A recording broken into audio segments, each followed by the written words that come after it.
Bom, vamos dar continuidade ao estudo que nós fazemos a toda segunda terça-feira de cada mês aqui na casa, quando nós falamos sobre Espiritismo Sem Fronteiras, né? E esse ano, já é o 5º ano do nosso estudo, nós estamos falando sobre yoga, né? Baseado no livro Iniciação ao Yoga, do professor José Hermógenes, né? Nós já fizemos 6 palestras sobre esse livro, né? São 10 capítulos, já fizemos 6, hoje nós vamos para o 7º, que é a Jnana Yoga, e vamos, é lógico, abordar esse tema da Jnana Yoga à luz do Evangelho, à luz do Espiritismo. E o tema, então, que nós vamos abordar é a Jnana Yoga. O que seria Jnana Yoga? Jnana é a mesma coisa que gnose, em grego. Aliás, a tradução da palavra Jnana em sânscrito para o grego é gnose, né? Que seria, e teria como melhor tradução para a nossa língua, o saber. O saber no sentido de saborear, ou de experimentar, de vivenciar, de se unificar. Há uma diferença entre o saber é diferente do conhecer. Tá? Todo saber leva a uma unidade de relação. Ou melhor, a Jnana Yoga é a yoga que te leva para uma unidade na relação. O saber, no exato momento que você saboreia, você experimenta, você está vivendo, você está um com aquilo que você está experimentando. Você é um. Ele é, todo o saber é, então, segundo Pedro Gualdi, monista. Ou, em outras palavras, é não dual, monista. A filosofia hindu, que a filosofia é a escola Vedanta, vamos recordar aqui. Os Vedas seriam uma espécie de um Antigo Testamento da filosofia hindu. No final dos Vedas, nós temos o que se tem de mais sublime, seria o Novo Testamento deles, né? Seria o Upanishads, que é o final dos Vedas. Daí a escola que estuda os Upanishads é a escola Vedanta. Anta, Veda, Anta. Anta quer dizer final. Então é a parte final dos Vedas, onde está lá os Upanishads. Os Upanishads são vários livros, né? Como no Novo Testamento. E são livros extremamente importantes, é o que tem o suprassumo da filosofia hindu. É a quintessência da filosofia hindu. Tanto que a palavra Upanishad, Upa é parar, Ni é baixo, e Spa quer dizer sentar. Então, o Upanishad quer dizer sentar abaixo, ou melhor, sentar aos pés do mestre para ouvir. Então, a definição da palavra Upanishad, né, a etimologia dela é sentar aos pés do mestre para ouvir. Quer dizer, é um ensinamento que você tem que fazer com tranquilidade, é um ensinamento que você tem que acolher com serenidade, com autocontrole, tá certo? Com tranquilidade. Por quê? Porque você está recebendo aquilo que é de mais profundo, mais verdadeiro. Então, a filosofia monista, ela é não dual, e a escola Vedanta, então, seria a Advaita, ou melhor, Advaita, é não Dvaita, ou melhor, não dual. que tem então essa unidade de relação. É isso daqui então que é o ponto fundamental desta yoga. É porque ela é uma yoga de unidade de relação. Porque ela está baseada nesse saborear, na sabedoria, que é diferente do conhecer. Quando eu falo em conhecer alguma coisa, eu penso imediatamente num sujeito que vai conhecer e num objeto, que é o conhecido. Então eu penso no conhecedor e no conhecido. Logo eu caio numa filosofia de Vaita ou dual, de relação sujeito-objeto. Tudo no nosso mundo, na nossa filosofia, é uma filosofia materialista baseada nessa dualidade do conhecer. Toda vez que eu sou conhecedor e quero conhecer alguma coisa, esse alguma coisa é o objeto, certo? Então eu quero conhecer alguma coisa, eu quero conhecer filosofia Vedanta. Então eu sou o conhecedor, a filosofia Vedanta é o objeto, é o conhecido. Nesse exato momento que eu faço isso, eu me sinto diferente ou distinto daquela coisa, porque eu sou o sujeito que quero conhecer aquele objeto. Por exemplo, eu quero estudar sobre o ouro, sobre a prata. Então eu sou o sujeito, lá o ouro e a prata é o objeto. Eu sou, então, por eu ser o sujeito e ela está lá, passa a ser alguma coisa diferente de mim, distinta de mim e distante de mim. Pense nisso. Tudo aquilo em que eu quero conhecer, em que eu estou aqui e a outra coisa está lá, ou acolá, ou mesmo dentro de mim, tá certo? Quando eu quero conhecer a mim mesmo, então eu quero conhecer alguma coisa, que sou eu. Então toda vez que há essa dualidade, eu tenho sujeito e objeto. Logo eu tenho, e isso que é o mais triste, distinção, e além de distinção, eu tenho distância. Tá certo? Então, a Jnana Yoga não tem nada a ver com as diferentes escolas da teoria do conhecimento. Tá certo? E sim com a sabedoria. É fruto de uma unidade de relação.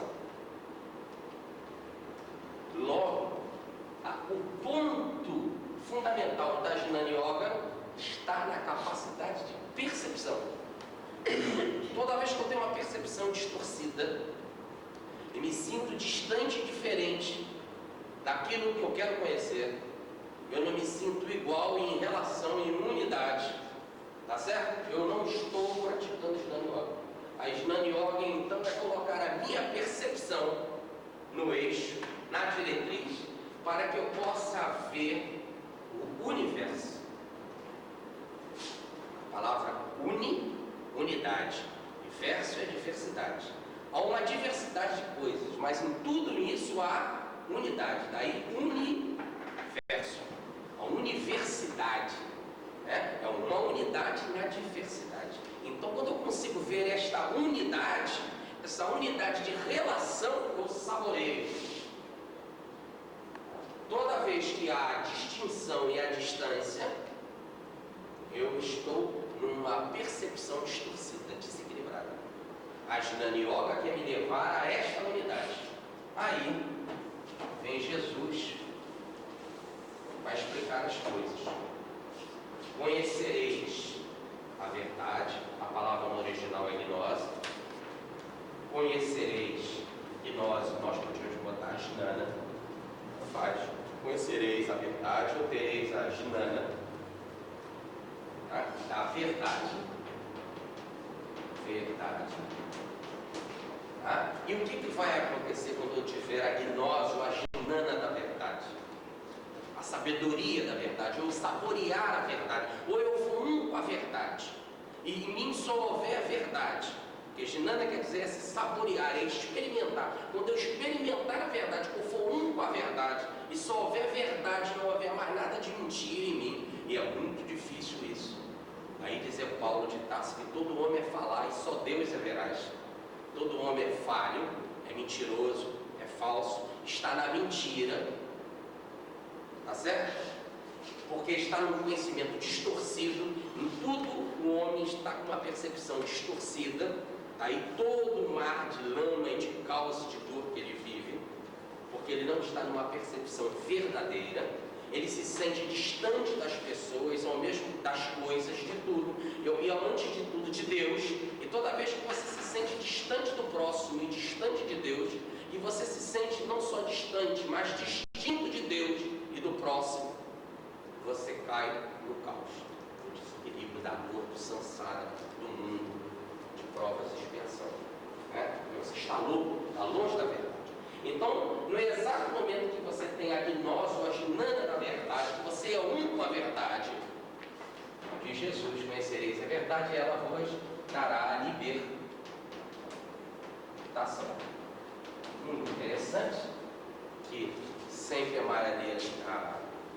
Marlene começa aqui as nossas reuniões, mas nunca necessariamente. Ela começa com a frase que ela estava dizendo, que quando nós adentramos aqui é muito bom, porque é um passo que nós damos para o conhecimento, para o aprendizado, para a sabedoria. E ela então falou a frase: Jesus conhecereis a verdade vos fará livres. Não foi? E era basicamente o tema, e todo o tema da noite vai estar alicerçado nesses três pilares, né? A necessidade de ter esta gnose, esta sabedoria, né? Saborearemos a verdade e ela nos libertará. Repare a dificuldade até dos tradutores quando conhecereis a verdade, mas no exato momento que eu conheço a verdade, eu sou uma coisa, a verdade é outra. E não é isso. Nem a palavra gnose é isso. A palavra gnose quer dizer ter uma experiência com a verdade. Quando você tem experiência, você está lá mexendo com ela, você é ela. Você se transforma nela. Ela entra na sua vida, ela é a sua vida. É uma nova forma de percepção. É lógico, sente mesmo a verdade, passa a ser um com Deus. Nesse exato momento, é a libertação. É algo que ele não contesta, né? Ora, reparem então que todo esse trabalho, o objetivo da Ginana Yoga é levar a libertação. Só que ela quer levar a libertação mostrando a verdade. Então, qual é o método da Ginana Yoga? É buscar a verdade. Buscar a verdade, porque quando a gente encontra a verdade, a gente se liberta. Por isso que ela é a yoga mais difícil, a mais complexa. Tá certo? Agora a gente consegue entender o Ramakrishna, quando no século passado, ele, diante de todos os seus 12 discípulos, ele recomendou que um praticasse a Ginana Yoga, que era o Vivekananda, e os outros a Bhakti Yoga, que é o amor da devoção, porque essa é a mais fácil, mas não só porque é mais fácil também, porque o mundo está carente, e o mundo mais carente entende mais pela linguagem do amor do que esta daqui, que nós vamos explicar. Mas esse é um caminho, tá? E que lá o Cristo levantou e deixou vivo ela para nós, tá? E que nós vamos trabalhar para encontrar. Olha, a gente já pode logo pensar aqui nessa frase de Jesus: saborearemos a verdade e a verdade nos libertará. Então, por enquanto que a gente não saboreia a verdade, nós estamos saboreando a mentira. E no exato momento em que a gente está saboreando a mentira, nós não estamos livres, nós estamos presos ou escravos. Tá certo? Então, qual é a nossa condição? É de escravo. Nós já falamos para vocês que, segundo a filosofia hindu, o Jiva, J-I-V-A, é o ser que caminha, é o caminhante, está na estrada da evolução, tá? Que está aqui no aprendizado da vida. Esse Jiva está em samsara. Ou melhor, está mergulhado na roda do nascimento e da morte, na roda da reencarnação, no jogo da vida e nos interesses do mundo. Ele é uma força de oposição. Ele quer ir para um lado, uma outra força empurra para lá, uma outra para cá. Ele está nesse jogo de opostos. Há bem nele, ao mesmo tempo há mal, há tristeza, ao mesmo tempo há alegria. Ora ele está com dor, outra hora ele está sorrindo, uma hora ele está sentindo prazer, na outra hora ele está na infelicidade, na outra hora ele está na miséria, na outra hora ele tem prazer. Ele está nesse jogo de opostos, de dualidade, tá certo? Ele está escravo, então, esse samsara. Como diz o professor Humberto Roden, a própria palavra samsara, né, em oposição ao nirvana, que é paz, amor, céu e felicidade, a própria palavra samsara quer dizer, esse não cheira a bagunça, desordem, né? A própria palavra samsara parece que a coisa é confusão, está desarrumada as coisas, né? Quer dizer, ela tem até um ritmo, a palavra, né? Que tem essa desordem, essa bagunça. Nós estamos mergulhados assim, nesta confusão. Esse é o nosso estado de escravo, um estado que a gente está confundido. E isso quer dizer que nós precisamos, então, começar um processo de desenvolver, tirar o envolvimento. Tirar o envolvimento. Então, por enquanto que a gente não tira esse envolvimento, que a gente não se desenvolve, que a gente não encontra a verdade, que a gente não se liberta, nós estamos envolvidos, enrolados, embaralhados, cheios de nós cegos. E tirar esse nó desse mundo de barbante aí confuso é muito difícil. Nós temos que desenrolar a nossa vida, desembaralhar, então, como é que é? Desenroscar a nossa vida. Então essa yoga nos sugere isso. Mas que situação que nós nos encontramos se nós somos escravos, nós estamos mergulhados nessa confusão, nós não sabemos da onde a gente veio, apesar da gente veio do plano espiritual, mas não temos experiência do plano espiritual. Nós vamos para não sei para onde, para o plano espiritual, a vida com nós não temos experiência disso.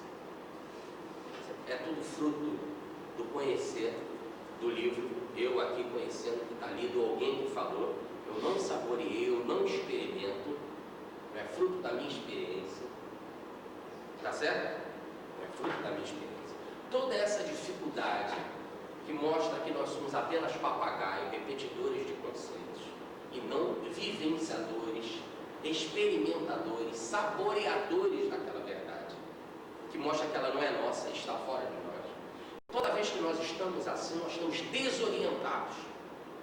Nós nos assemelhamos a uma carta, diz o professor José Hermógenes, a uma carta que não tem remetente nem destinatário. Tá certo? Remetente da onde que ela veio, destinatário para onde ela vai. E o que você faz com uma carta que você não sabe quem passou, nem para quem é para mandar? É assim que está a nossa vida. Nós estamos jogados fora, perdidos. Precisamos de orientação. Daí, dizer Jesus, estamos escravizados no samsara. Há necessidade então de saborearmos a verdade. As palavras, o ensino. Aí usa o Upanishad, sentava aos pés dele. É muito interessante que Maria de Madalena enxugou os pés de Jesus com as suas lágrimas, né? Lavou com as suas lágrimas, enxugou com seus cabelos, derramou perfume em Jesus, amava o mestre, a Bhakti-yoga. Mas ao mesmo tempo ela sentou aos pés do mestre para ouvir o mestre. E Marta estava preocupada com as muitas coisas dos afazeres em casa da ação. E Jesus diz: Marta, não te preocupes com muita coisa. Maria escolheu a melhor parte. Ela escolheu os Upanishads. Ou em outras palavras, sentar aos pés do mestre para saborear a verdade. Então nós precisamos disso. Essa é a grande verdade. Não é sentar ao pé do mestre do Evangelho, ou dos Upanishads, livro, mas é naquele conteúdo sentar, tá certo? Sentar ou se acalmar ou se tranquilizar para meditar sobre aquilo e aí encontrar a verdade em nós mesmos. Maria, diz Jesus, escolheu a melhor parte, que é a Jnana Yoga, os Upanishads, sentar aos pés do mestre para ouvir.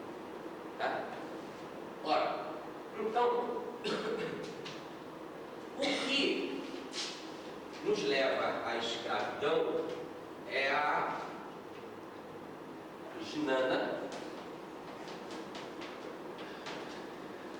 e é a Ajnana, que é o não saborear, a ignorância, ou não saborear, a não experiência da verdade, a não experiência com a verdade. E o que nos leva à libertação, é a Jnana, né? Que é o saborear. Ora, nesse exato momento que eu estou aqui nesse ajnana, nessa ignorância, que eu ignoro, que eu não sei de onde eu vim nem para onde eu vou, eu caio nesse samsara, que é a roda do nascer, do morrer, que a gente pode imaginar que nós nascemos condenados a morrer, e todo que morre está condenado a nascer. Entenderam o que é samsara? Se nasce condenado a morrer, e não se pode fazer nada contra a morte, a não ser esperar ela chegar. E quando ela chega, não se pode fazer nada contra o não nascer outra vez. Você está condenado a nascer outra vez. Caímos então nesse samsara, nessa roda, nesse vício. É necessário arrebentar esses grilhões, tá certo? Partir esse vínculo com o mundo, se desprender, se desligar. Então a necessidade de se conhecer a verdade, o caminho de saída, ou quebrar os grilhões, né? Os grilhões partidos, como diz lá o nosso Divaldo num dos seus livros, né? Grilhões partidos, quebrar esses vínculos, para o quê? Para a gente conseguir a libertação. Então, todo o método dela é isso. Ó, vamos então começar a mergulhar agora no conhecimento da vida. O que os pensadores lá, os grandes mestres Advaita, da escola Vedanta, né? O que eles saboreiam nos Upanishads e que tem de verdade pode mostrar para nós, e nós ficaremos sentados aos pés desses versos para ouvir. Então é uma sabedoria milenar que agora a ciência já fala com muita tranquilidade, e Einstein para cá tem muito isso, mas naquela época não. Primeiro, que tudo é a mesma substância, que só existe uma substância, que é Deus. Então, só existe o uno sem segundo. Ou em outras palavras, só existe um. Deus. E o que é Deus? Deus é, segundo o Evangelho, Espírito. Deus é Espírito. Ou se preferirmos, Deus é mente. Aí o princípio de Hermes Trismegisto, que nós, quando estudamos Hermes aqui, dizíamos lá o primeiro princípio de Hermes: o todo é mente, o todo é espírito. Então é o todo, só existe mente, só existe espírito. O resto tudo, nada mais, todo o resto, né?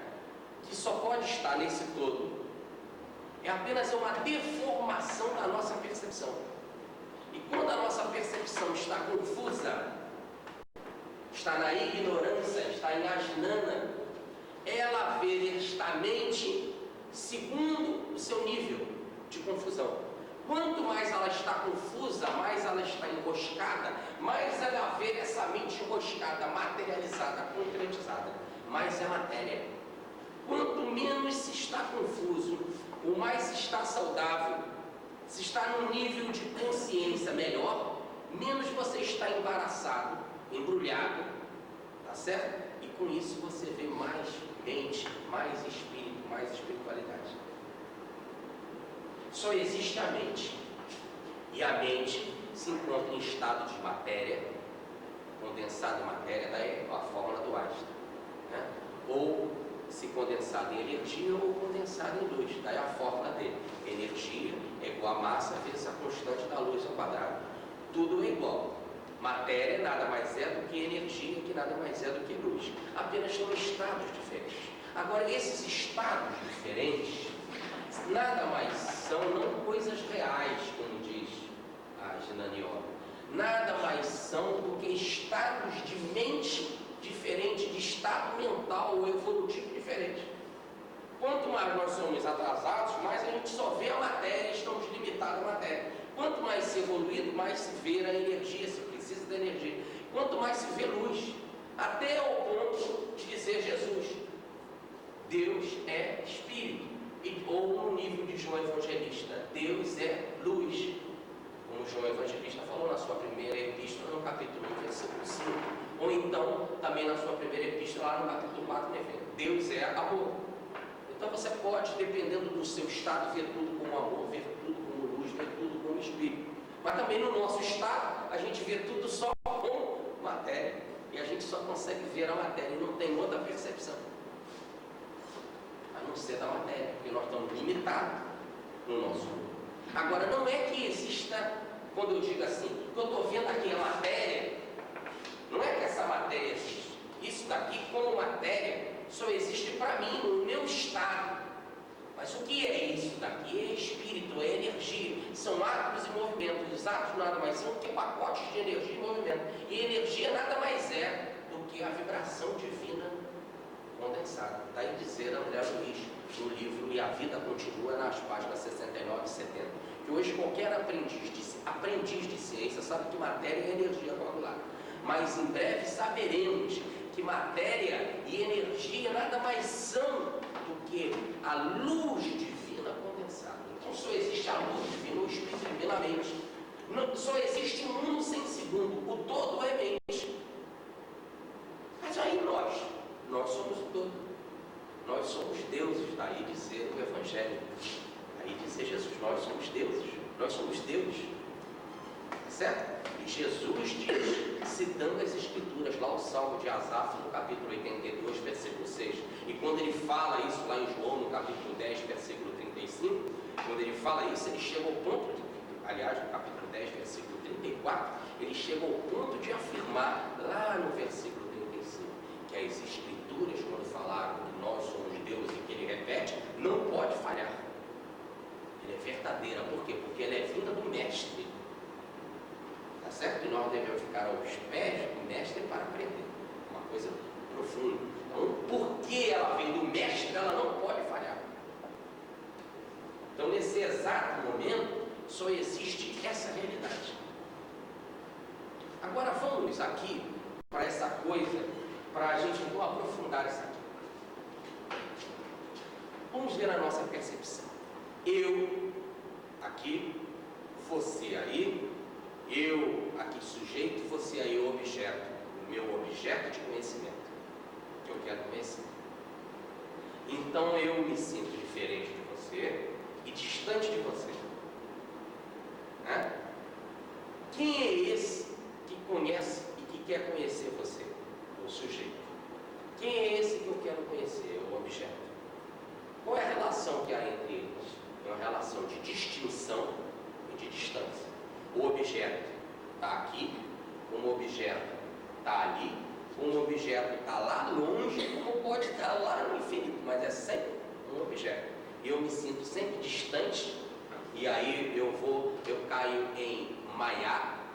Maya quer dizer a mãe das medidas. Eu caio no mundo das medidas.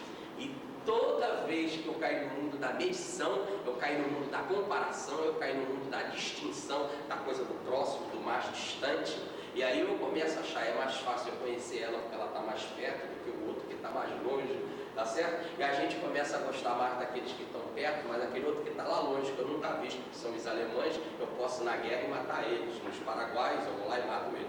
Mas esses aqui são brasileiros, são os mais próximos. Nós vamos criando todo um mundo de confusão por causa dessas medidas que nós vamos criando, né? E das distinções que nós vamos fazendo. Agora vamos ver aqui. Repare, que confusão é essa entre eu e o objeto? Vamos pegar aqui e vamos fazer isso aqui.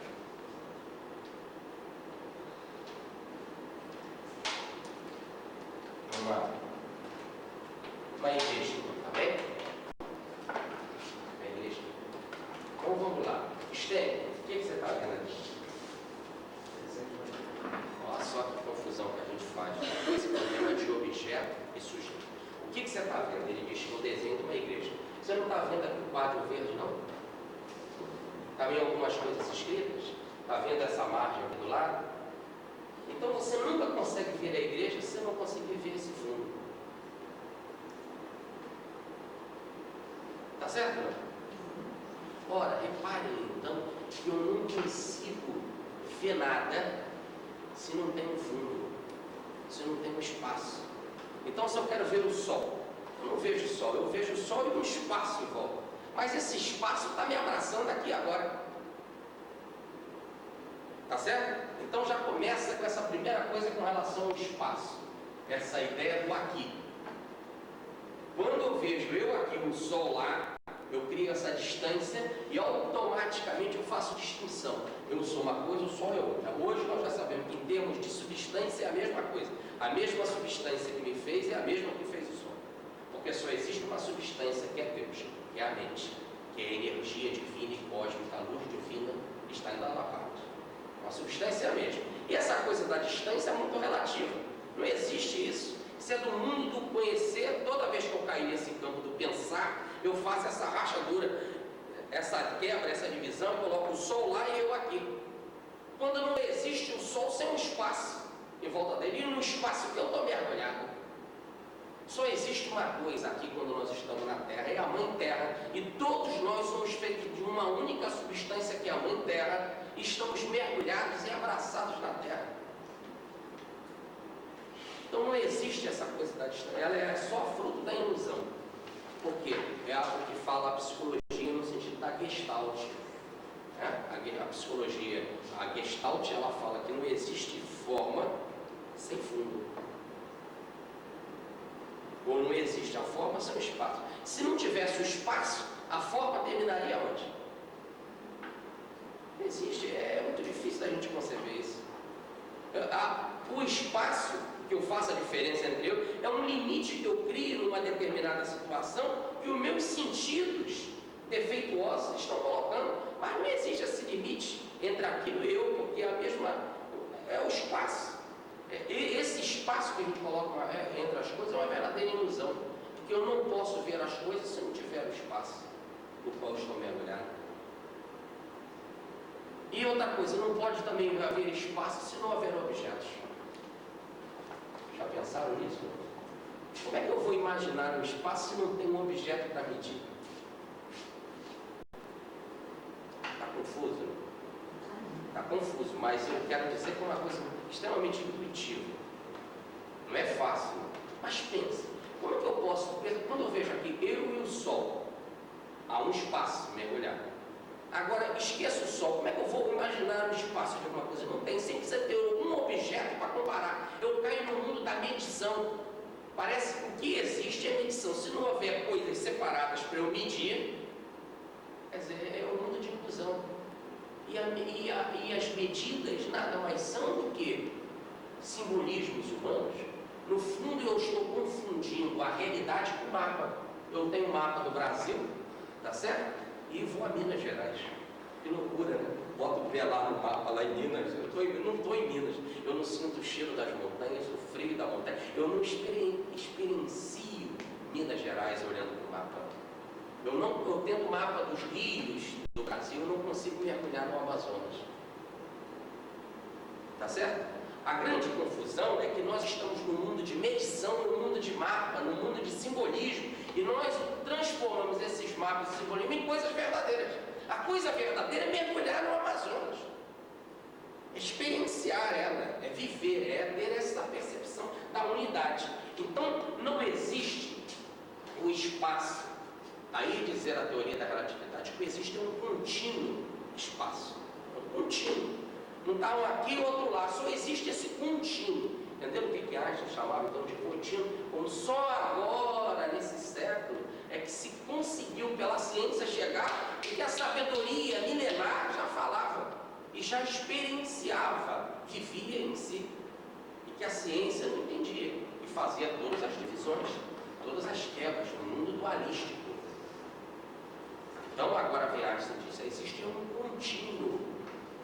O Sol está mergulhado no espaço que se deforma ao abrigar o Sol, porque é o próprio Sol. É tudo uma só coisa. relação ao tempo, o tempo é muito interessante. Nós, por querermos sobreviver, por estarmos preocupados com a morte, nós quantificamos as coisas, né? Nós medimos. Olha, o tempo também é fruto de uma medida nossa, uma ilusão louca do tempo. Só existe o aqui e agora eterno. Aqui, ó, agora existe. Quando eu penso no futuro, o que eu estou fazendo? Eu estou trazendo o futuro para o presente. Então, eu só conheço o futuro agora. Mas esse agora que você falou, agora, ele já é passado. Como é que você sabe que ele é passado? Porque você está pensando nele. Quando você está pensando nele, você está trazendo ele para o presente. Só existe o presente. E a experiência do presente que é a verdadeira. Daí dizer Jesus, não vos preocupeis com amanhã. Com todas essas preocupações com amanhã. Porque é o aqui e agora que a gente deve viver. Viver bem ele agora. Porque tudo que eu crio de errado agora, eu estou empurrando comigo. Eu estou levando comigo. Levando para onde? Para o presente. Para o presente que continua sempre existindo. Repare que o presente, ele é a única coisa que continua sempre existindo. O passado é ilusão, o futuro é ilusão. O que continua sempre existindo é o presente. Ó, agora ele está aqui. Ó, agora mais uma vez. Eu aqui agora posso trazer o futuro ou pensar no passado, mas só no aqui e agora. Tá certo? Então, como também o espaço é uma ilusão, o tempo também é uma ilusão. Então, sabiamente diz Alberto Einstein, só existe um contínuo espaço-tempo, é uma coisa contínua e não medição. O que existe é que nós temos um mecanismo de memória que a gente guarda as coisas. Então, como a gente guarda as coisas e lembra que em determinada vez eu tive uma experiência por ter encontrado a Marlene, e no outro dia eu tive uma experiência mais próxima que eu encontrei ela outra vez. Então eu vejo que teve duas experiências que eu guardei comigo, e uma mais distante, a outra mais próxima. É fruto de medição, caí em Maiá. Maiá quer dizer a mãe das medidas. Eu caio nessa medição. No exato momento que eu sei que tem uma coisa mais, que eu chamo de mais distante, mais próxima em termos de tempo, eu crio uma escala de tempo. Que aí eu começo a dividir as coisas em segundos, em milésimos de segundos, em minutos, em horas, em dias, em anos e eras. Eu vou fazendo essa escala. E no exato momento que eu faço essa escala, tá certo? Eu começo então a projetar. É lógico que se existe assim, também deve existir para o futuro. Então daqui a um segundo, daqui a uma hora, daqui a um ano, daqui a 100 anos, daqui a um milênio. Mas todas essas coisas, daqui para lá, como daqui para lá, eu só vivencio no presente.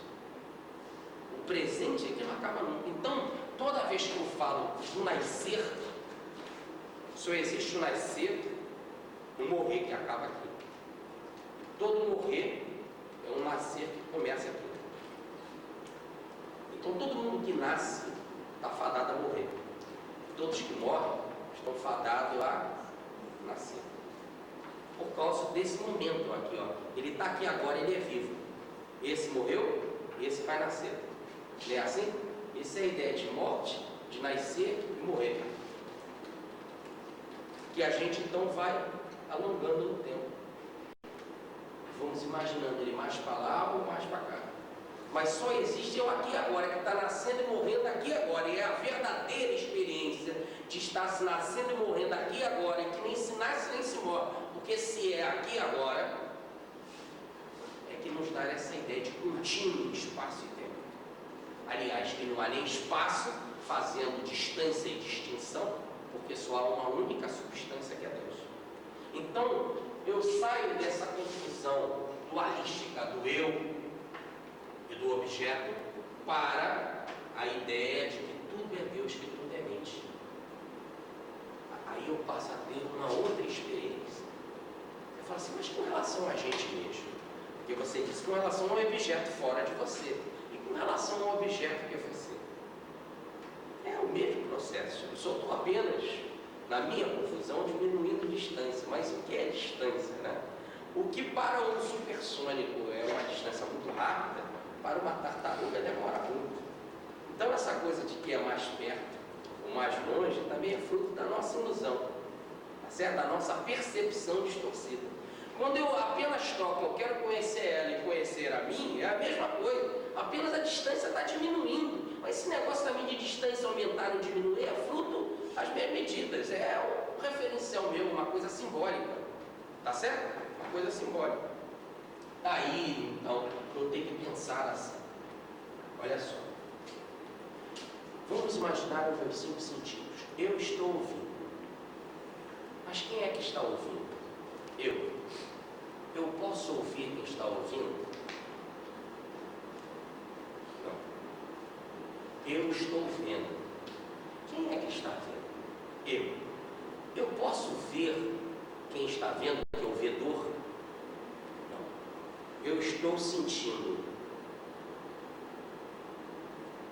Quem está sentindo? É o sensor.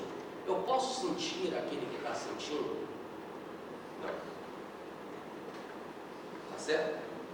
Eu chego à seguinte conclusão: o dedo pode encostar nas coisas, pode sentir as coisas, ele só não pode apontar nele mesmo. Eu olhos, vejo as coisas, mas eu não vejo os olhos. Tá certo? Ora, então você chega à seguinte conclusão: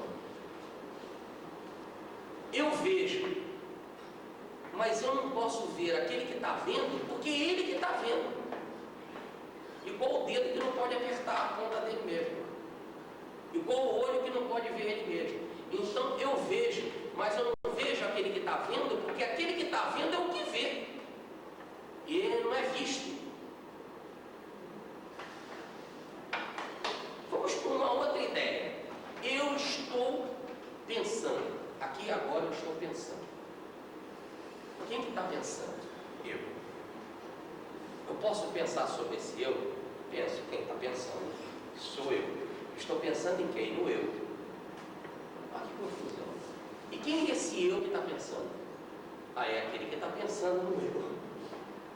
Ficou lógico isso, não? O lógico já é fruto de uma confusão, distorcida, que é racional. Por que eu não posso pensar em mim mesmo? Porque sou eu que sou o pensador, eu que penso. No exato momento que eu penso em mim, eu posso imaginar, eu estou pensando em mim. Quem é esse mim que eu estou pensando? Já há uma diferença. Então eu nunca, isso que é a verdade, isso que é a Jnana Yoga, eu não, toda vez que eu tenho essa ideia de que eu estou pensando em coisas, eu sou uma coisa e o objeto é uma outra coisa. Eu crio essa divisão, essa distinção, essa distância, porque sou eu que penso em mim mesmo. Então eu não posso pensar no pensador, porque ele é que pensa. No exato momento que ele pensa em alguma coisa, tá certo? A gente pode pensar, quem é esse que está pensando naquela coisa? É um outro eu. E quem é esse outro eu que está pensando nele? Já é um outro, e assim sucessivamente. Para acabar com essa confusão, só existe um jeito: se chegar à conclusão que o eu não pensa. Deus não pensa. O eu, o espírito, não pensa. Ele só experiencia. Ele é a verdade. Não existe isso dele está aqui, a outra coisa está lá. Ele está lá. Nós somos o todo, nós somos deuses, nós somos a mente, nós somos tudo. Eu não posso pensar numa coisa não, porque eu sou aquela coisa. Eu só sou essa unidade. Eu sou unidade. Eu sou Deus. Toda vez que eu vou assim me aprofundando, vou lá para dentro de mim, como diz o reino de Deus, não está lá dentro, lá está dentro de mim mesmo, eu chego a essa conclusão de que lá nessa profundidade não há espaço, não há tempo e não há distância e diferença entre nada, só há a mente e espírito, a sabedoria, o saborear de tudo, o experienciar de tudo. Não existe isso dele estar pensando no universo. O que acontece é que nós estamos em queda e criamos um eu, que é o ego pequeno e limitado. O ego pequeno e rastejante, daí dizer a Bíblia, agora Satanás, ou serpente, ou ego, agora tu rastejarás comendo o pó da terra. Então é um pensar assim rasteiro. Toda vez que nós estamos nesse pensar rasteiro da razão, tá certo? Todo desse do conhecer do objeto, eu crio essa divisão. Eu estou aqui pensando no que está lá, mas quem faz isso é o ego. Agora, quando o ego começa a pensar, bom, eu estou pensando agora aqui no estéreo, mas quem é esse que está pensando? Sou eu. Eu posso pensar em mim mesmo? Não. Como eu não posso ver a mim mesmo, como eu não posso cheirar esse cheirador, como eu não posso sentir esse sensor, eu não posso pensar nele mesmo, porque senão cai sempre essa pergunta, quem é que está pensando nele? Aí é o outro. É o ego que faz isso. Quando a gente fala aqui do ego, do eu inferior, é ele que é distorcido, o objeto sujeito. Mas o eu divino, que é o Cristo em nós, que é o que vê, que é o que sente, que é o que experiencia, que é o todo, que está em tudo. Por isso que diz lá no livro de Tomé, no Evangelho de Tomé, diz o Cristo para os apóstolos: levanta a pedra e lá eu me encontro. Abre o coração do homem, eu lá me encontro. Chegas até a mim e lá me encontrareis. Interessante. Só existe ele em todo lugar. Mas quando se tem essa experiência da verdade, não se está restrito, se tem a experiência do universo, se está onde está tudo, não se está limitado por espaço ou por tempo. Se está em unidade. É o pensador. É o saboreador. Então Deus não pensa nele mesmo, porque a ponta do dedo não pode apertar ela mesmo, nem os olhos vê ele mesmo. Mas eu experiencio a ponta do dedo, e os olhos estão experienciando aqui uma visão, não é assim? Então Deus é só essa visão, essa experiência sem distinção e unidade. Nós é que estamos muito limitados para a confusão e achamos, então criamos essas distâncias, essas barreiras todas. Então a Jnana Yoga é uma yoga profunda, mais ou menos dúvida, pelo aquilo que nós estamos discutindo, de todas que nós não discutimos aqui, mas no entanto ela está querendo te dar, te tirar dessa percepção distorcida que você se encontra. Vamos buscar alguns caminhos, e sempre essa coisa maravilhosa da Índia, né? De sempre buscar métodos e caminhos.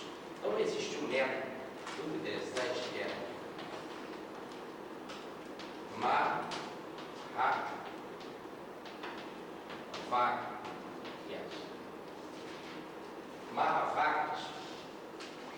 que nada mais é do que Maha é grande. Aí Mahatma, Maha é grande. E Vakya é afirmações. Afirmações. Então eles costumam anunciar a verdade através de afirmações. Uma das mais conhecidas é essa daqui. Vamos escrever porque ela é bastante conhecida entre os indianos. Tati Tuan, com V, Tuan, assim. Ou em outras palavras, eu sou aquilo, né? E quer dizer, então, esse aquilo nada mais é do que o tal mistério, que eles não querem dar nome para ele, para a verdade, e chama de aquilo. E seja lá o aquilo que vocês quiserem. E no exato momento que o aquilo eu digo que é isso daqui, eu sou isso. Porque não há distância nem distinção. Se o aquilo é ele, eu também sou, porque não há nem distância nem distinção. Se você quiser que o aquilo seja o tal Deus que você idealiza, está ótimo, você é aquilo. Porque você é o todo. Um outro que eles colocam, muito interessante, é Aham, Brahma, mas, ou melhor, Aham é eu, né? Eu sou Brahman. Brahman é o Deus universal, Deus cósmico, eu sou todo. Então, através de grandes afirmações, eles, os mestres, vão nos deixando as verdades profundas. Uma outra muito interessante, essa daqui. Hansa Sohan. E eles falam isso várias vezes. Hansa Sohan. Ou melhor, eu sou ele sou eu sou ele sou eu. Seja lá quem você quiser. Se esse ele for ela, ou se esse ele for Deus, ou se for ele. Porque é sempre essa verdade. Não existe distinção, não existe distância. Nós somos o todo. Nós somos deuses, nós somos espírito. E o espírito é não só da mesma substância, mas está em unidade. só existe então o universo, uma unidade na diversidade. Então eles, através das grandes afirmações, eles vão nos deixando as suas verdades. Um outro caminho que a Jnana Yoga nos traz é o caminho do real. Se vocês estão pensando que o nosso plano econômico é irreal, e o irreal. Então é interessante que eles vão buscar, numa busca constante, o que é real. E eu posso buscar o que é real da seguinte maneira: ou dizendo que o real não é esse, e tentando encontrar o que é ele, através da negação, ou dizendo que isso daqui é irreal. E aí eu também chego à conclusão do que é real. Então eu tenho dois métodos. O real, eu vou através do it. E o real, eles vão através do net.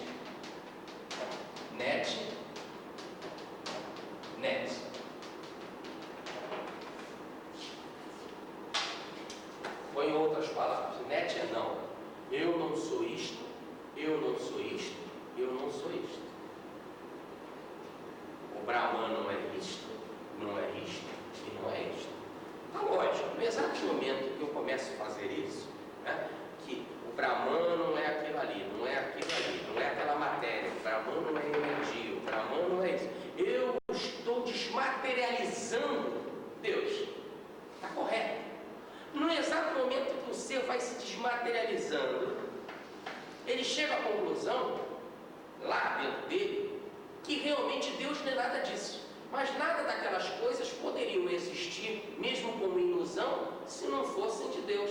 E se não fossem Deus, porque Deus é infinito, está em tudo, é o emanador de tudo. Então ele chega à conclusão do real. Deus é isto e é isto. Não é isto, mas também é isto, porque isto não pode existir se não for manifestação ou emanação de Deus. Então eles vão usando dois métodos. O importante aqui estão sempre buscando o que é real e o que é irreal. Aliás, a Vedanta já explica pra gente o que é real. É o que não tem mudança, o que é imutável. Então, assim, eu sou real? Não, eu estou preso a nascimento e morte, a estados de alteração e ódio, e amor, prazer e dor e etc. Então, eu sou um estado de mudança. Tudo aquilo que muda, que se transforma, que evolui, não é real. Está na confusão, está na irrealidade. Eu tenho que buscar o eu verdadeiro. Se eu for lá dentro de mim, eu externamente como casca, eu sou net, eu não sou Deus. Mas lá na essência, na vibração, todos os meus atos, tudo é vibração divina. E eu, em essência, sou Deus, porque eu sou Espírito, criado por Deus, substância divina. Então, nesse exato momento, é it. Então, eu vou através do net, dizendo que Deus não é isso, Deus não é isso, Deus não é aquilo.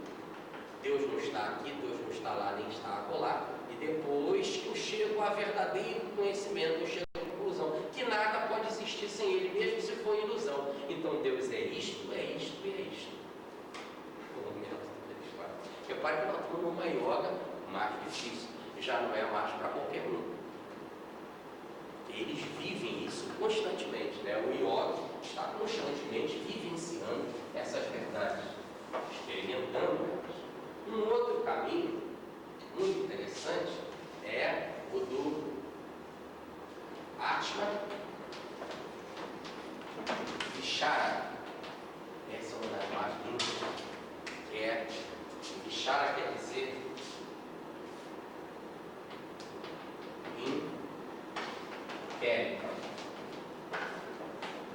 inquérito, ou busca, interrogação. E Atma é o eu. Então é a verdadeira pergunta. Atma Vichara é quem sou eu? Então quando eu vou lá e buscar quem é esse eu que pensa, tá certo? E que não pode pensar nele mesmo, porque ele é a sabedoria, ele está saboreando, experienciando aqui e agora tudo todo o universo, porque ele não está limitado por espaço nem por tempo. Eu vou de busca em busca, através desse Atma Vichara, chegando a essa conclusão, que eu não sou o corpo, porque eu sou um centro de consciência que assiste a transformação do corpo, que antes era pequenininho, que depois ficou grande, que depois ficou menor, vai diminuindo quando vai ficando velho, e ao mesmo tempo depois vai desintegrando, e eu continuo sendo eu mesmo. As células dos meus corpos, do meu corpo muda de 7 em 7 anos, e eu continuo sendo eu mesmo. Que eu não sou centro de consciência que assiste passivamente a transformação do corpo, desde quando ele era ovo ou zigoto até no estado da morte. Então o corpo muda, eu sou o centro de consciência. Bom, mas quem eu sou? Eu não sou as minhas sensações, porque as minhas sensações estão sempre mudando. Tem hora a sensação de dor, hora a sensação de prazer, hora a sensação de frio, hora a sensação de calor. E eu não sou nada dessas sensações, eu apenas sou o centro de consciência, que ora experiencio o frio, ora o calor, ora a dor, ora o prazer. Eu sou eu. Ou eu. Como diz Ramana Maharishi. Então quem eu sou? Eu sou as minhas emoções? Não, eu não sou as minhas emoções. Porque ora eu tenho emoção de ódio, ora eu tenho emoção de amor. Ora eu estou amando, ora eu estou odiando, ora eu estou indiferente. E eu sou o centro de consciência que ora vive uma experiência, ora ela vive outra. Então quem eu sou?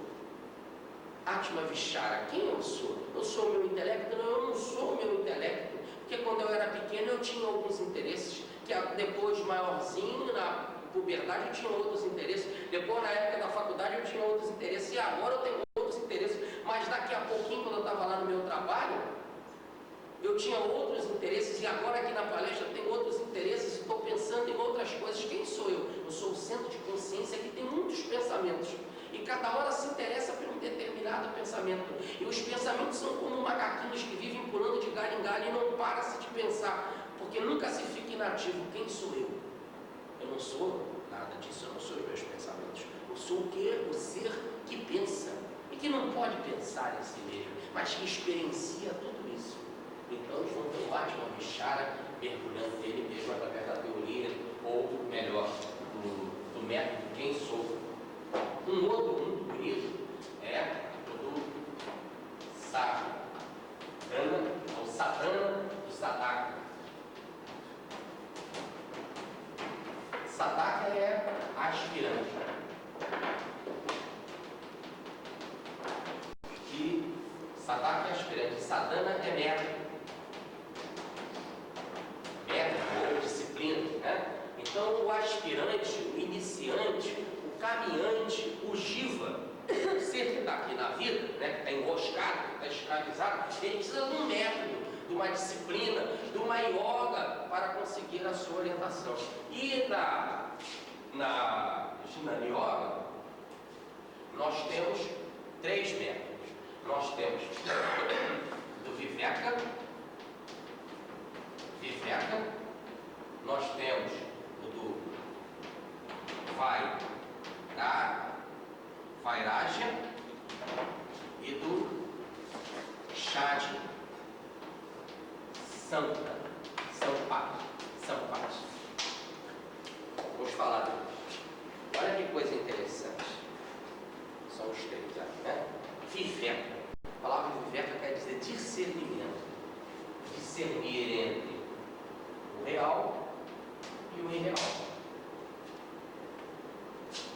Eu preciso ter esse discernimento.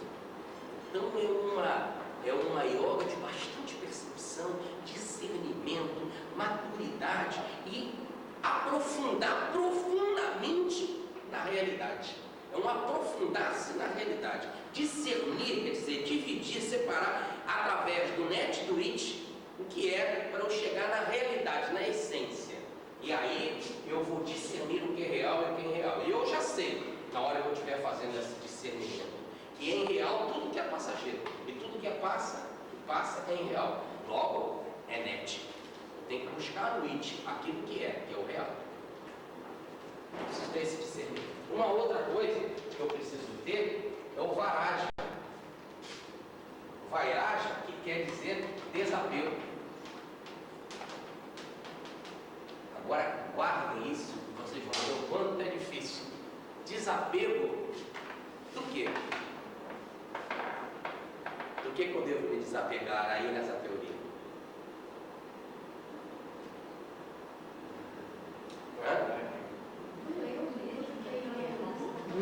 Isso, perfeito. De tudo que é irreal. Então é desapego de tudo que é irreal. Tudo que é irreal é tudo que é passageiro, que muda. Até de mim mesmo tem que desapegar. É a frase de Jesus: renuncia a ti mesmo. Que é a yoga mais difícil, ou o método mais difícil que Jesus nos deu. Porque renunciar até os seus bens é mais fácil do que renunciar a si mesmo. É difícil você negar a si mesmo. Tá certo? Quantos largaram tudo, deram tudo para seguir Jesus? Francisco de Assis fez isso, abriu a janela e jogou tudo.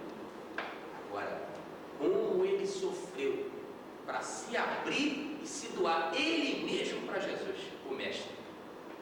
Quanto esforço, quanta meditação, quanta concentração, quanto mergulho que ele teve de fazer para, depois de tanto sofrimento lá no Monte Verna, ele abrir os braços a Cristo e se unificar. Mas como que ele começa a vida dele? Abrindo a janela e jogando as roupas pela janela. Esse foi o método mais fácil. Dar as suas coisas, dar a si mesmo é mais difícil. Tá certo? Então é desapego de tudo aquilo que é real. Então o verdadeiro sadhaka, o verdadeiro aspirante, o verdadeiro caminhante, ele pensa assim: o que é real? É isso. O que é real? É aquilo. Se aquilo é real, eu tenho que me desapegar dele. Se ele descobrir que a mamãe dele, a namorada dele, que os bens dele é real, ele precisa de desapego. É lógico, e é verdade, que Jesus pediu para a gente ter esse desapego. Todo aquele que abandonar mãe, casa e família por causa de mim recebe 100 vezes mais. Né? Então você precisa ter esse desapego. Mas não é abandonar no sentido: tchau mamãe, que eu vou seguir Jesus e vou arrumar outra e 100 mães. Isso é uma loucura. Ela merece ser uma dessas 100. Né? Então abandonar não é deixar ela para lá e arrumar outra. Né? Senão você poderia dizer: todo aquele que abandonar a sua esposa vai encontrar 100 vezes mais. Então, para o adulto era uma beleza, você deixava só ele viver com outra assim, né? Mas não, o problema é você ficar com as suas coisas e gostar de outro, mas gostar da mesma intensidade que você gosta dela. Daí, fazer a mesma coisa com seus filhos, fazer a mesma coisa com a sua mãe, fazer a mesma coisa com seus pais. Então, não é abandonar no sentido de deixá-los para lá, mas é de conquistar outras pessoas, amando o próximo. Bom, Shada Sampati são nada mais, nada menos do que as chamadas 6 virtudes. São 6 virtudes que nós vamos falar aqui para vocês. Tá? A primeira, querem que eu escreva? É melhor, né? 24 é melhor, né? Então vamos lá. A primeira virtude que se deve ter é a adição. Quer dizer? Tranquilidade. A outra que você deve ter, a segunda virtude, é Dhamma, que não sou eu no singular. Dhamma quer dizer autocontrole, em sânscrito quer dizer autocontrole. Autocontrole. Terceiro é o Pati. E quer dizer, muito interessante essa: saciedade, contentamento. Contentamento. Essa é linda. O verdadeiro sadhaka, o verdadeiro aspirante, ele tem que buscar saciedade, contentamento. Ele tem que estar sempre contente, sempre saciado. Eu tenho tudo, porque eu sou o Brahman, não é assim que eles falam? Arrança, Sohan, arrança, Sohan, arrança, Sohan. Eu sou ele sou eu. Aham, Brahmani, ou melhor, eu sou o Brahman. Então quem é Brahman tem contentamento. Daí o filho do homem não ter aonde repousar a cabeça, mas era feliz porque tinha tudo. porque tinha o Pai, eu e o Pai somos um, eu estou no Pai, o Pai está em mim. Olha a ideia da unidade. Quando você está nessa verdade, que está livre, que não está preso, não está dominado pelo erro, quem de vós me arguirá de erro? Eu não tenho erro. Logo ele só tinha verdade, ele estava na verdade, eu sou um com o Pai, eu e o Pai somos um, eu estou no Pai, o Pai está em mim. Olha a unidade, a experiência da unidade. Por isso você está sempre saciado, porque quem tem o Pai, quem é um com o Pai, está faltando o quê? Está sempre contente, contentamento. Assim nós já podemos ter uma ideia com essas palavrinhas, como é que nós estamos, né? Nessa caminhada de Sadaca, de aspiração, nós estamos mais próximos ou mais distantes, já dá para ter uma ideia. O quarto é Titichisha, que é resistência. Não é fácil. Precisamos ter resistência, não desanimar nunca, persistir sempre e ter sempre essa ideia de saciedade, de tranquilidade, de autocontrole, não desanimar nunca nessa busca constante do real e do abandono do real, do desapego do real, do varagem, do desapego do real. Um quinto item que ele sempre busca é o Samadana, que é concentração.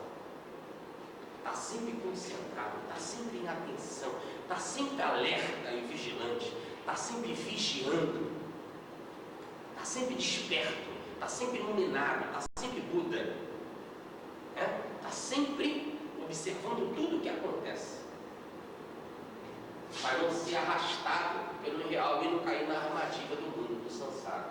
E por último, aí a gente ter dito, que é Shanji, Sampat, que quer dizer 6 virtudes, então vem aqui as 6 virtudes, é o Ki, Shutiva. Eu não vou escrever porque é grande, que significa um amor ilimitado, buscar um amor ilimitado real, ou Deus. Tá certo? É o tal do bater, buscar, procurar incessantemente. Eu orar sem nunca deixar de orar, como diz Jesus. Então é uma busca constante, num amor, buscar com amor. A palavra quer dizer isso, buscar com amor, mas um amor sem limite, sem barreira. Um amor infinito. A verdade. A frase de Jesus, conhecereis, ou tereis, ou saboreareis a verdade, e a verdade vos libertará, é buscar essa verdade sem limite, com toda a força, com toda a resistência, não desanimando nunca. Um amor desenfreado. É um outro caminho. Então nós já falamos 3, do 4, aliás, Nós já falamos dos Mahavakyas, que são as grandes afirmações, não é esse? Nós já falamos sobre a busca do real e do irreal, do it, net. Nós já falamos do Atma Vichara, e agora, por último, nós falamos da sadhana, do sadhaka, ou melhor, das disciplinas ou dos métodos usados para se chegar a esse conhecimento. E nós falamos que são 3, que é viveka, que é discernimento, que é vairagya, que é se desapegar do irreal, e o Shanji Sampata, que são as 6 virtudes que estão aqui: tranquilidade, autocontrole, saciedade, resistência, concentração e busca do irreal através de um amor ilimitado. Tá? Bom, esses são aqui, então, esses grandes 4 caminhos que nós destacamos da Jnana Yoga. Agora, eles têm 2 coisinhas que são fundamentais, que eles falam que sem essas coisas nós não conseguimos alcançar a tal verdade.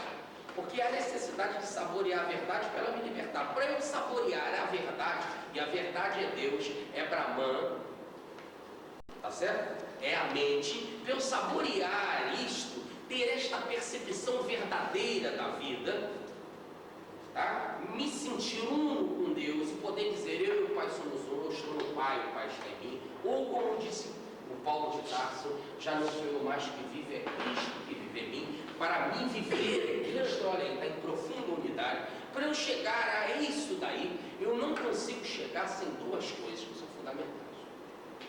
A primeira é o processo de transformação. Então eu preciso desse processo que diz Saibaba, que nada mais é do que a pureza de coração. E diz Jesus, bem-aventurados os puros de coração, porque verão Deus. Aí a ideia de ver não nesse sentido como objeto. Você está aqui, Deus está lá. Tanto que diz as próprias Escrituras, ninguém pode ver Deus senão. Isso mesmo, seja lembrado. Ninguém pode ver Deus senão morrer. Não é assim? Lembram disso? Quando Moisés foi lá no monte Sinai, e Deus disse para ele que ele não podia vê-lo, porque se visse, morreria, que ninguém pode ver Deus se não morrer, está perfeito. Daí vem o Evangelho e fala, se o grão de trigo não morrer, não pode brotar. Então não é morrer no sentido negativo, não. Ninguém pode ver Deus e continuar vivo no ego. Esse ego tem que morrer, porque esse ego que não te permite ver Deus, porque ele sempre faz essa diferença sujeito-objeto e quebra. Tá certo? Então ninguém pode ver Deus se não morrer. Você tem que morrer com o ego. O ego tem que morrer. É necessário que eu diminua, diz João Batista, para que ele cresça. Então o ego tem que apagar para que viva a realidade do eu divino. Então é ver no sentido de experienciar, de estar em unidade com ele, de estar em profunda relação com ele, saborear ele, naquele que vê tudo, mas que não vê a si mesmo, porque ele que é o vedor, ele que é o sensor, ele que é o cheirador, ele que é o provador, é ele que pensa aqui e agora. Então é necessário ter essa pureza no coração. E como conquistar a pureza no coração? São 5 passos. Ele diz que o coração é uma espécie de campo, Saibaba. O coração é uma espécie de campo que precisa ser cuidado. Quando você pega um campo pela frente, a primeira coisa que você faz é limpar o campo. Limpar. São 5 verbos. Depois de limpar, você vai arar. Depois de arar, você vai semear. Depois de semear, você vai regar, e depois você vai, como consequência, colher. Saibaba então começa. Saibaba é um grande avatar do nosso céu, atualmente, está encarnado hoje. Então Saibaba fala, limpar nada mais é do que limpar do canto do coração todos os nossos pensamentos ruins. Limpar do coração todos os pensamentos ruins. Daí dizer Jesus, porque pensais mal em vossos corações? Limpar o coração. Lá a raiz dos pensamentos, limpar os ruins. Arar com a prática. Quais são as práticas? A prática lá da sadhana, que é o sadhana, que são as 3, viveka, vairagya e as 6 virtudes, os sandhi-sampadas, tá certo? É até tranquilidade, autocontrole, que mais? Resistência, contentamento, concentração e amor ilimitado pela verdade. Então é praticar isso. Praticar constantemente o net, it. E ficar fazendo as grandes afirmações que são os Mahavakyas, as grandes afirmações de que eu sou Brahman, eu sou ele sou eu. Então é praticando. Tá? Assim que o arado faz, ele vai furando o solo, ele vai aprofundando o solo, ele vai afofando a terra, ele vai e volta, tá certo? Semear. Semear o quê? Aí vem o tema da lição passada, da palestra passada, que são as mantras e yogas. Vivenciar o nome de Deus, ou semear o nome de Deus, semear o bem, a vibração divina, santificado seja o teu nome, diz o Cristo na oração. Então o seu nome tem que ser sempre santificado, amado, venerado, respeitado. Então é semear as vibrações divinas, o nome divino, né? E por último é regar. Regar o que é? Você joga lá a água, você dando conforto, né, e prazer e bem-estar para a semente. Então é uma espécie de amor, de carinho que você está fazendo, de um aconchego que você está dando. Então regar é o amor, é a Bhakti Yoga. Você tem que constantemente fazer Bhakti ou amar. Regar quer dizer praticar constantemente o amor. Quando você está com o terreno limpo, quando você, né, sem maus pensamentos, quando você está cheio das práticas, dos métodos de libertação, quando você semeia o bem, a verdade divina em você, e quando você pratica o amor, você pode colher. Colher o quê? O que Jesus disse que nós vamos colher? Oi? Liberdade. Libertação. Libertação. Conhecereis a verdade e a verdade vos libertará. Certo? Esse é o nosso colégio. Então, esse é uma coisa que precisa ter, esse processo de autotransformação, de limpar o campo, arar a alma, semear a alma, regar a alma, encontrar a verdade. Tem que estar assim, um coração purificado. Aí diz Jesus: bem-aventurados os puros de coração, porque verão a Deus, se libertarão, conhecerão a verdade. O sermão do monte bate corretamente com essas verdades todas que nós estamos falando. E por último, e aí vem o último ponto, que também é o mais importante de todos, e sem esse daqui não se consegue nada dos outros 5, os 4 métodos, mais o da pureza do coração, que precisa do último, que é o 6º, que é simplesmente lindo para nós terminarmos aqui o nosso encontro na noite de hoje.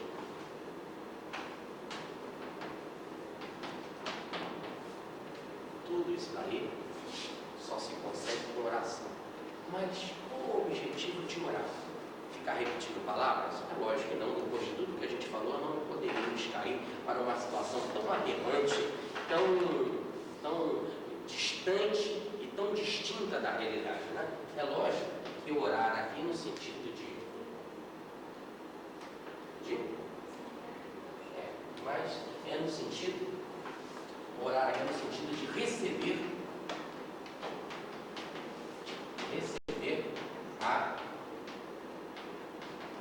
a graça de Deus, que é de graça. Nós não podemos fazer nada se Deus não quiser. Veja, nunca a libertação é um processo que depende só do homem.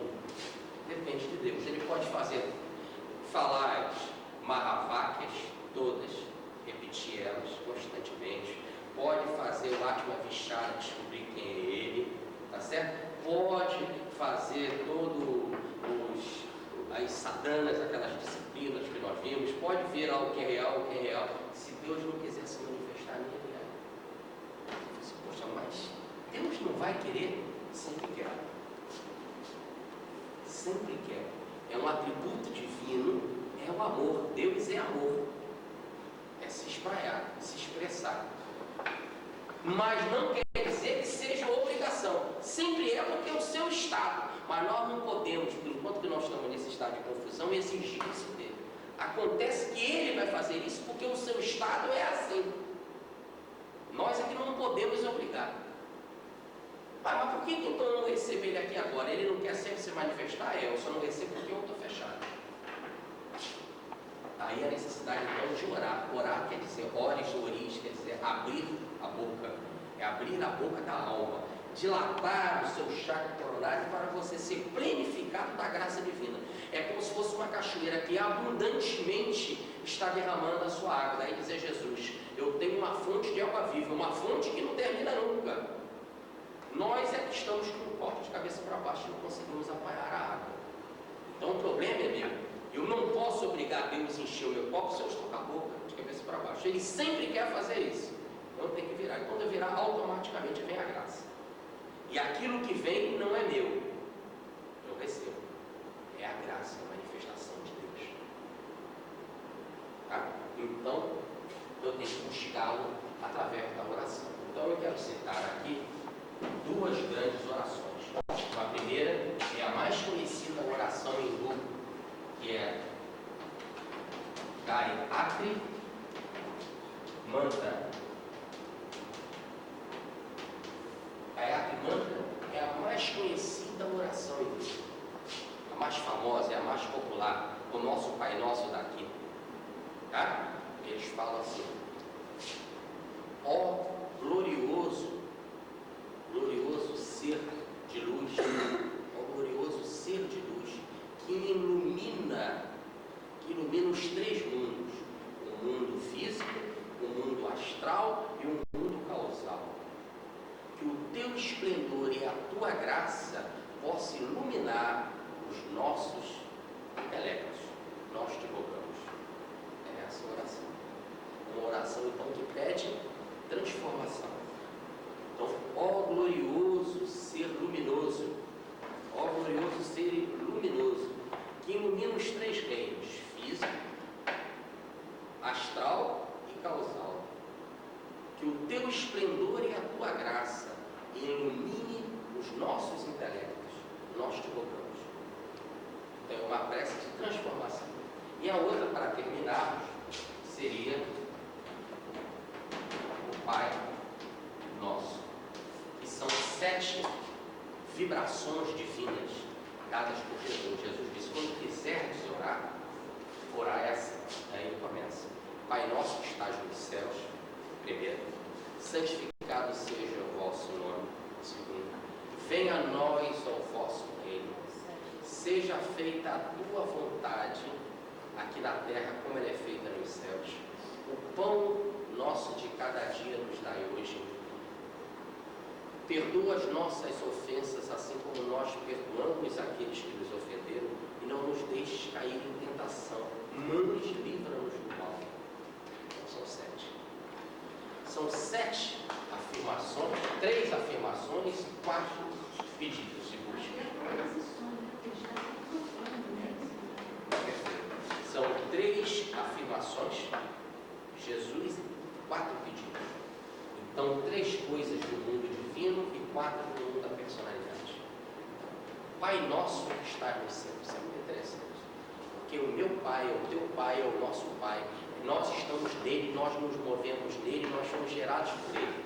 Aquele que é uno sem segundo, que está nos céus, porque o céu está em toda parte, porque o sistema está em toda parte, porque nós estamos nele e nos movemos nele. Ele está na melhor parte, está sempre no bem, ele é o equilíbrio de todo o universo. Ele é a base, a estrutura, o bem de todo o universo, a imanência de todo o universo. Isso é o céu, o estado de harmonia, de bem-aventurança, de glória. Então, o meu Pai, o teu Pai, o Pai de todos, o Pai que é a base do universo, como o filhinho precisa do Pai para sobreviver aqui na Terra, porque o Pai é o seu sustento, porque traz o conhecimento, e traz o dinheiro, e traz o alimento. Nós precisamos também de Deus para sobreviver e sairmos do inferno da vida e encontrarmos o céu da segurança divina. Então precisamos, como o filho abraça e cai no pescoço do Pai, e se pendura no Pai, nós precisamos também nos abraçar e ter essa confiança em Deus. É um processo de fé, de confiança, de certeza de que Ele é o nosso Pai e que não nos deixa nunca, que Ele é bom. Se os pais daqui da terra são bons, quando o filho pede pão, não dá pedra, quando pede peixe, não dá escorpião. Imagina Deus, aí, como disse Jesus, que é bom. Santificado seja o teu nome. Santificado quer dizer universalizado, amado, respeitado, seja toda a sua manifestação. Porque nome quer dizer a manifestação externa da essência interna. Então que toda a tua essência seja amada, santificada. Que toda a tua manifestação, porque o todo é mente, todo o universo é mente, tudo só é ti. A tua presença, e que a tua presença, a tua essência seja amada, santificada, respeitada. Porque tudo é Deus. Então tudo eu tenho que amar e santificar. É it. Ele também é tudo isso. Tudo isso precisa ser amado e santificado, porque a manifestação dele é ele, porque o todo é mente, e Deus é mente, porque Deus é espírito. Venha a nós o vosso reino. O reino de Deus, que disse Jesus, que nos está lá, nem acolá, está dentro do próprio homem, porque está implícito, porque está escondido, porque não está manifesto, precisa ser explicitado. Explicitado não no sentido de vir para fora, como se existisse um dentro e um fora. Quando o fora nada mais é do que o dentro, que é um problema de espaço, de dimensionamento do nosso mundo, do nosso ego, das nossas irrealidades. Não. Venha a nós o teu reino no sentido dele se manifestar aquilo que está oculto, porque está oculto não que queira se esconder, mas que eu não consigo, dado o meu estado de confusão, perceber. Por isso que está interiorizado, está oculto, está implícito, e eu preciso conhecer, como eu tenho que conhecer a verdade, porque Ele é a verdade, e aí eu me libertarei. Então venha a nós o teu reino, e é que Ele se manifeste, que eu mude a minha percepção confusa e possa perceber que Ele está aqui e agora, e que Ele é aqui e agora, no eterno presente. Seja feita a tua vontade aqui na terra, como ela é feita nos céus. Como ele é feito em todo o firmamento, a vontade do Pai. Aí esse céu não é o céu no sentido de harmonia, a palavra é no sentido do firmamento, né? Como a vontade do Pai é feita no firmamento, e existem leis físicas que conhecem, que estudam os astros, né? Que dizem que matéria atrai matéria na razão inversa do quadrado na sua distância, e que todo o cosmos está numa harmonia, daí a palavra cosmos, que quer dizer beleza, por isso a palavra cosméticos, vem de cosmos, quer dizer beleza, harmonia, como no céu, no firmamento, aí entre as estrelas, os astros, os satélites, como a harmonia, que essa harmonia, esse equilíbrio que é feito no firmamento, possa ser feito aqui na terra, entre os seres humanos, que nós também possamos viver em harmonia, em equilíbrio, né? Com leis, com as leis da moral, com as leis éticas, com as leis do amor, com as leis da caridade, para que possamos viver em paz e fraternidade como verdadeiro irmãos. Aí dizer Jesus que é necessário amar o próximo como a si mesmo, porque aí se refunde toda a lei dos profetas nesse amor. Que essa harmonia possa ser feita aqui na terra como ela é feita nos céus. O pão sobresubstancial nos dai hoje. A palavra no original grego não é o pão nosso de cada dia, esse pão físico que a gente come, não. A palavra lá é o pão que está além dessa substância, sobresubstancial, que vai além da substância rotineira do dia a dia, quer dizer, aquele pão que é fundamental, que é a base para eu viver, que é aquele que me dá ânimo para eu buscar até o pão do dia a dia, o pão material, aquele que me dá ânimo para eu trabalhar, que dá ânimo para eu estudar, que dá ânimo para eu sobreviver, que dá ânimo para eu ter viveca, discernimento entre o real e o irreal, que me dá ânimo para eu poder ter discernimento e desapego também, vairagem, desapego, que me dá ânimo para eu poder ter lá aquele estado de quicha, que é a resistência para continuar praticando a sadhana, a disciplina, para eu conseguir a libertação. Então é esse pão divino, esse pão espiritual, esse pão que me dá força para eu sobreviver na luta do mundo, né? Então que esse pão espiritual me dá hoje e sempre, Senhor. Desliga as minhas ofensas, assim como nós desligamos aqueles que nos ofenderam. A palavra no original é afieme, quer dizer desligar, soltar, demitir, não perdoar. Que a palavra perdoar, muito mal traduzida, né? Toda vez que eu falo perdão numa situação como essa, eu vou dizer per é pleno e dão, doar, né? É doação. Então é doar plenamente, não bate. Doar plenamente assim, aqueles que nos ofenderam, assim como me livro eu dou plenamente aqueles que me soltam da ofensa, né? Não bate, fica ilógico. A palavra lá é afieme, quer dizer, soltar, desligar, desprender. Então, Pai, desliga-me das minhas ofensas, assim como nós nos desligamos daqueles que nos ofenderam. O Pai que é a lei que controla o karma, que é a ação e reação, ele só vai me desligar quando eu me desligo daqueles que me ofenderam.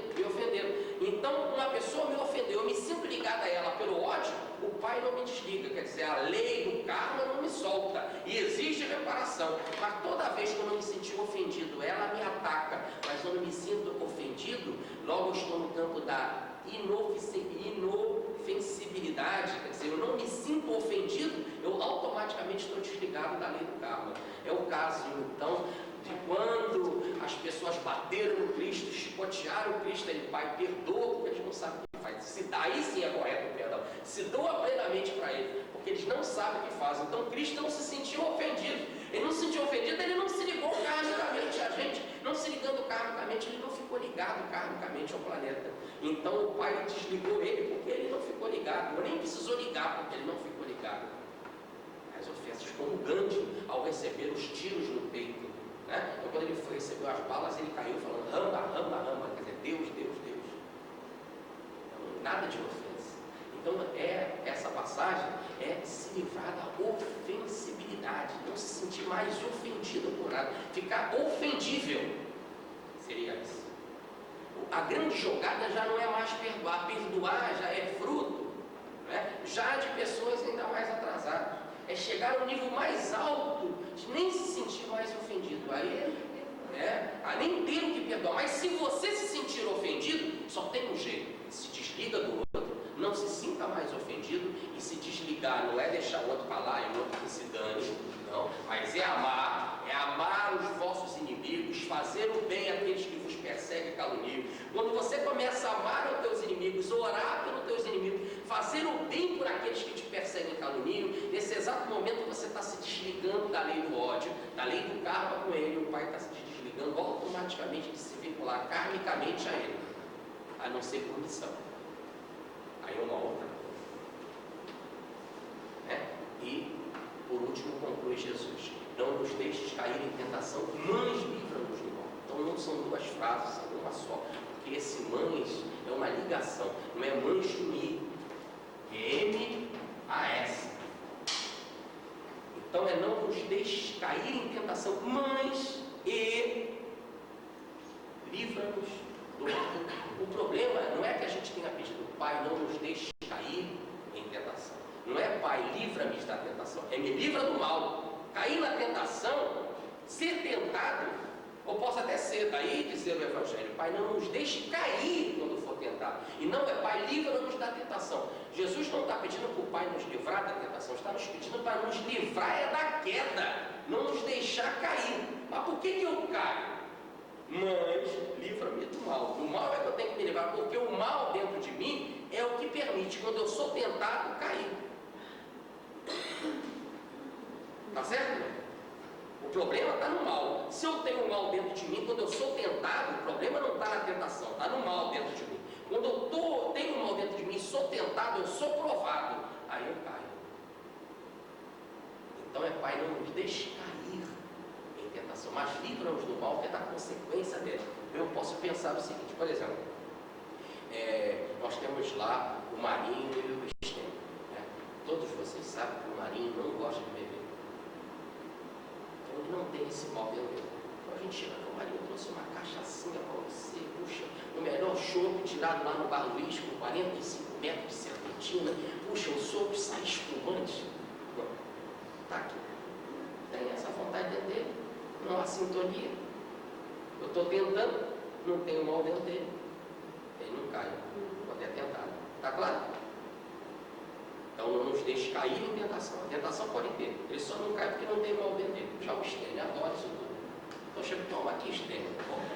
Aí ele vai ser um sofrimento do cão, porque ele está lá naquela tal da titiquixa, né? Que é da resistência. Ele tem que resistir, né? E continuar lá naquela busca e tal. É uma loucura. Ele tem um mal dentro dele. Se ele vencer o mal, diz lá o Apocalipse, bem-aventurado que vence a tentação, porque receberá a coroa da vida. Ele recebe a coroa da vida. Se ele não vencer, ele cai. Cai em tentação, porque deu voz ou sintonia ao mal. Tá certo? E por último conclui Jesus. Amém. A palavra amém nós já falamos aqui em hebraico, quer dizer verdade. Tudo isso é verdade. Ele é o nosso Pai, Ele é o Pai que está em harmonia, que sustenta todo o universo. Santificado, amado é toda a sua manifestação, porque tudo é substância do Pai, tudo é a mente, tudo é o Espírito. Venha o teu reino, que ele se manifeste, que eu possa ser uma pessoa equilibrada e possa conhecer a verdade. Conhecendo a verdade, venha me libertar também. Que a harmonia que é feita no firmamento possa ser feita aqui na terra, que os seres possam se amar aqui na terra. Isso é verdade, que esse pão espiritual possa me dar força para continuar vivendo, e que eu possa me desligar de todos aqueles que me ofenderam, que eu ofendi também, e me ligando a eles pelo amor, amando-os, eu possa me desligar da lei do karma. E se eu tiver de continuar aqui, que eu continue por missão. E Pai, livra do mal dentro de mim, que é a única causa de eu cair em todas as tentações do mundo. Eu me livrando do mal, qual eu não vou mais cair quando eu for tentado. Isso tudo é verdade. Ou melhor, eu peço em oração a minha transformação. E a graça vem porque eu estou pedindo ao Pai, porque é de graça. A graça é de graça.